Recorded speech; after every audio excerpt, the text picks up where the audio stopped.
ನನಗೆ ಒಂದು ವಿಚಿತ್ರ ಅನಿಸ್ತದೆ. ಹಿಂದೂಗಳಿಗೆ ಸುಮಾರು 30 ಲಕ್ಷ ದೇವಸ್ಥಾನಗಳನ್ನು ಒಡೆಯಲಾಯಿತು, ಆದರೂ ಹಿಂದೂಗಳಿಗೆ ಬುದ್ಧಿ ಬರಲಿಲ್ಲ.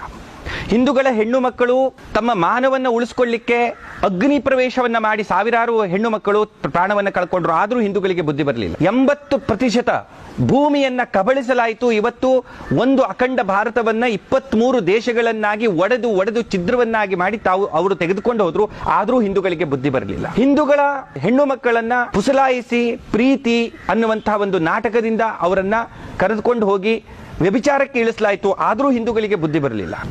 ಸುಮಾರು 500 ಕೋಟಿ ಹಿಂದೂಗಳ ನರಮೇಧ ಅನ್ನುವಂಥದ್ದು ಈ ಜಗತ್ತಿನಲ್ಲಿ ಆಯಿತು.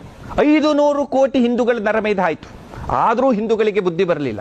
ವಿಚಿತ್ರ ನೋಡಿ, ಹಿಂದೂಗಳ ಸರ್ವನಾಶಕ್ಕಾಗಿಯೇ ನಾವು ಹುಟ್ಟಿದ್ದೇವೆ ಅಂತೇಳಿ ಅವರು ಶಬ್ದ ಮಾಡ್ತಾ ಇದ್ದಾರೆ, ಆದರೂ ಹಿಂದೂಗಳಿಗೆ ಬುದ್ಧಿ ಬರ್ತಾ ಇಲ್ಲ. ಅಂದ್ರೆ ಹಿಂದೂಗಳಿಗೆ ಏನು ಮಾಡಿದರೆ ಬುದ್ಧಿ ಬರ್ತದೆ ಅನ್ನುವಂಥದ್ದು ಇವತ್ತು ಒಂದು ದೊಡ್ಡ ಪ್ರಶ್ನೆ.